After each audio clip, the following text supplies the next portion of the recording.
To my brothers and sisters who contact me, I have a brief message before going into a longer discussion. Many lonely people contact me, lonely in the spiritual sense of not having a community of souls similar to their own. Lonely schizophrenics. I am schizophrenic.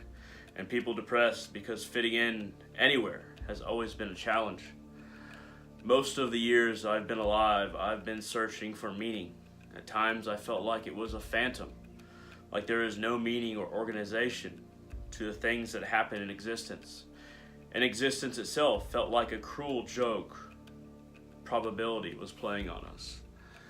Now, for a long time, there's been approximately three kinds of people that contact me. The main group is always people who feel spiritually isolated. Those who do not feel like there is a community of spiritually like-minded souls around them, ones that they can go to temple with, ones that they can meet up with, ones that they can discuss magic with, ones that they can discuss their particular spiritual path with. As we enter this new age of Dwapara Yuga, we find that a lot of people are waking up, but the grander percentage, I'd say 95% of people, are taking much longer to wake up to our true nature, the divinity within. And those few of us who are waking up or who have woken up to who we truly are and have started on a spiritual path that is not dictated by dogma, religion, or the traditions of our family or friends or our community. We are very disparate and isolated most of the time, so we find ourselves in situations where we feel like we're all alone. And this is what makes the internet, YouTube, Facebook, Twitter, whatever platform you use, such a great thing, because no matter where you are in the world, if you reach out through the internet on any number of social platforms, then you find yourself meeting people, not physically, but at least emotionally and ideologically, that are very similar to yourself. This is one of the reasons that I started my channel, was to try and bring these different kinds of people together. And a lot of people have contacted me from the Asatru community. A lot of people have contacted me from the Hindu community. A lot of people have contacted me from the Wicca community, or the magic and occult community. I've talked to many Satanists, even though the Divine Mother Kali Ma, as my patron, kind of puts me at odds with the demonic side of the occult. But regardless, I'm open to talking with everyone and having an open dialogue. Now, there's another kind of person that contacts me, and it's schizophrenics, because I have made not nearly as many schizophrenic videos, but as spiritual videos, but I have made schizophrenic videos discussing my schizophrenia, what I experienced, and just to a certain extent still experience, as far as depression, anxiety, things like that, that will not go away because of meds, but are lessened because of meds. And a lot of schizophrenics, it's really hard for them to reach out and find a person like themselves and really talk about what they're going through. Their experiences, and there are things that you can't discuss or you don't want to discuss with a psychiatrist or a therapist. There are things you don't want to discuss with your family members or friends. And a lot of schizophrenics just simply don't have friends, unfortunately. Getting my own schizophrenia under control took quite a long time. And, I take medication. And finding that right medication was a long process. But also, I developed, a spiritual depth and an emotional stability that took more than just medication. And many schizophrenics, if not most schizophrenics, have trouble developing a baseline of stability from which they can operate in their lives. Now, there's a wide range of schizophrenics. The ones who contact me, I found, are some of the most stable. There's a small minority that are aggressive or might harm other people, but we must always remember that is a minority, a tiny minority, that people in society tend to think is the majority. So it's not something that people want to bring up if they're schizophrenic. I bring it up whenever it becomes relevant, and I'm not afraid to dispel anyone's doubts about the vast majority of schizophrenics. But I understand that most are not willing to do that. It took me a while to get to the point where I could talk about it.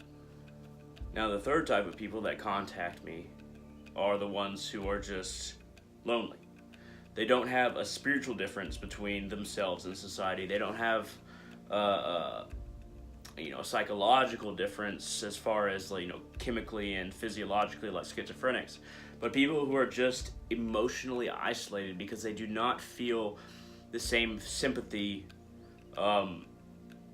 shared between other people and themselves. This is one example of people who feel emotionally isolated. But it's the feeling that, and I share this feeling, that you feel more than other people. But other people do not either see your emotions and your sympathy, your empathy, or just don't care. I believe it's a minority of people who don't care. Most people are just completely oblivious to your empathy, if you fall into this category. As far as people that have contacted me, I'm just talking about the different kinds of people that have contacted me, the three major groups. Now, being an empath, there's so many people claiming to be an empath nowadays. Now, it's not a huge problem as far as, because so many people are claiming it. It's harder for the minority of empaths who are really empaths to express themselves and talk about it. That's really not a problem. It's just kind of frustrating for those few of us who can really read somebody without even looking at their face, and from 50 feet away without hearing them talk. And some people are claiming they're empaths when they just think it's cool. Honestly, they don't mentally tell themselves it's cool, so I'm gonna do it. This is kind of like a subconscious thing, like, oh, I'm an empath.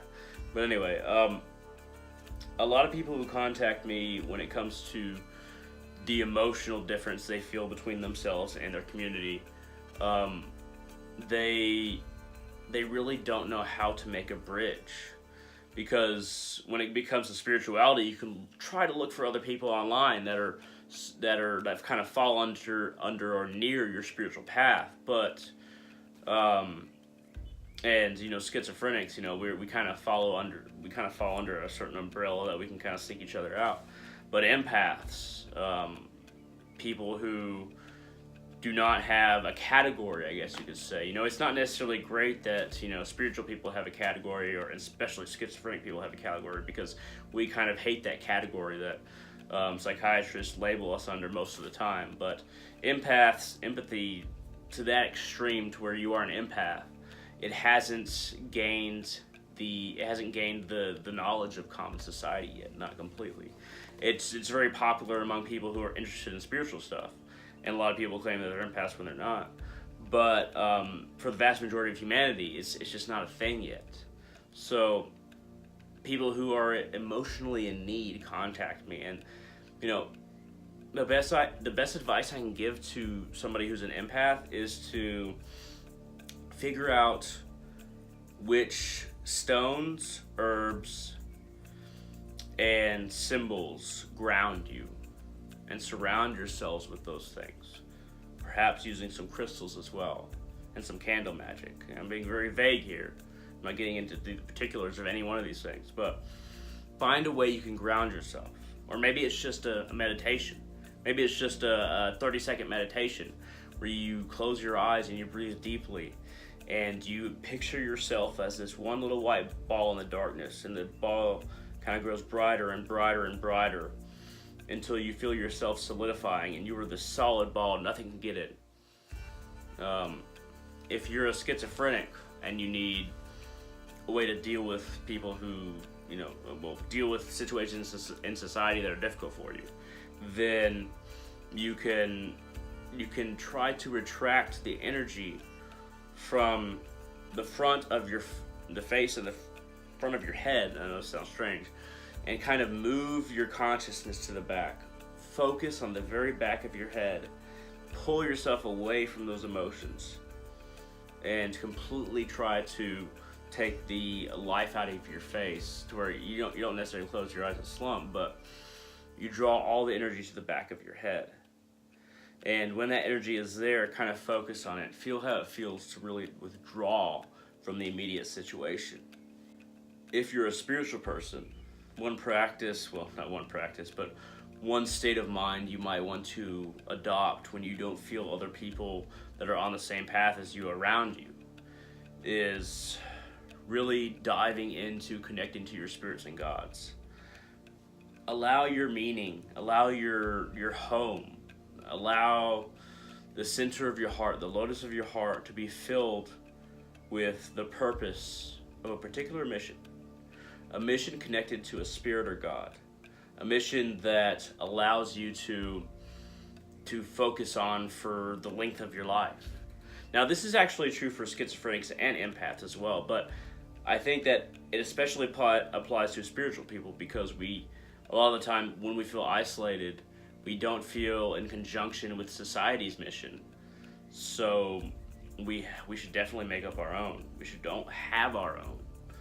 And sometimes you're kind of assigned a mission, like I was, by the Divine Mother Kalima and Odin to a certain degree. But sometimes you have to adopt a mission. Say, what do you want to do for the world with what you have? When it comes to how you think, when it comes to how you feel, and when it comes to how you think you can contribute to the advancement of humanity. Decide what that is. Find that pearl within yourself and plan on showing it to everyone. Not in a negative sense.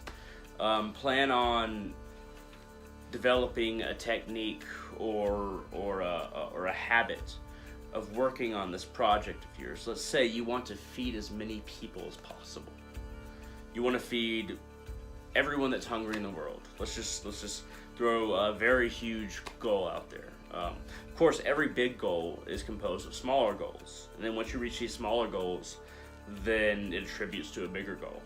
So if you want to feed every hungry person in the world, you want to sustain the people who cannot access food, you start with the tiny goals, and all these tiny goals eventually build up. But maybe you volunteer for charity work at your local food bank.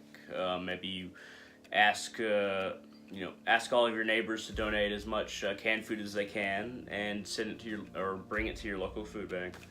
And I know how much people need that stuff, because I actually was assigned community service in my teen years when I committed a crime, and then I had to do community service and had to work at one of those places. And there's a lot of people who need that food and come and get it because they just can't afford it. And that's one of the great things about there's not a lot of great things about combining religion and government, but the CCA, they do a lot of good work.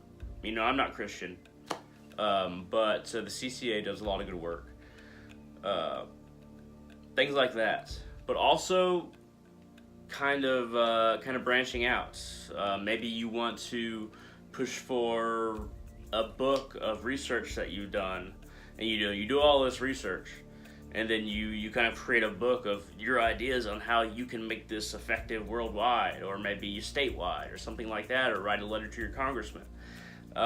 Develop a plan to feed more people, and get your family and friends on board. Get them behind your idea of developing your program or donating to feed people. At any rate, I'm just giving an example. But make this goal very big, but also have a bunch of tiny things you can do to attribute to this goal. So you'll find as you interact with more and more people, and as you push forward towards this goal, you'll start to realize connections are being made that you didn't really realize were there.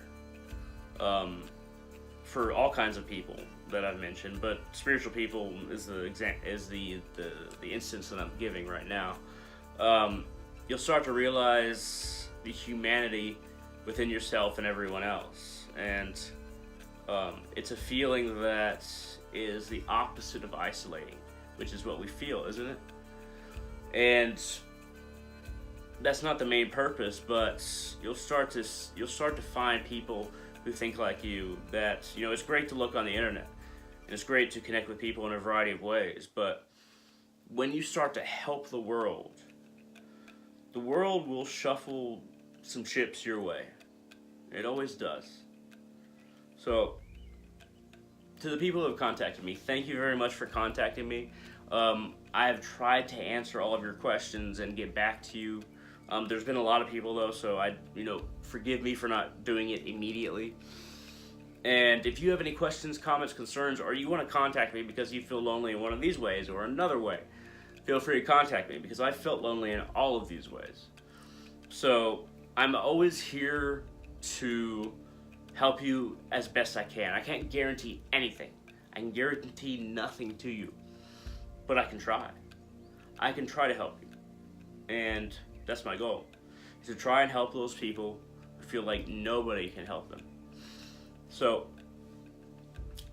if you have any interest in the different spiritual videos that I have, feel free to, delve in and find some practices and techniques that you love and that maybe you want to expand on and ask me questions about them. But besides that, this is really a video dedicated to you, those people who have contacted me that really need somebody. So thank you very much for contacting me. I appreciate it. Even though you were just telling me your problems, I appreciate that. I will try to answer your questions in the future, and hope all of you have a great day.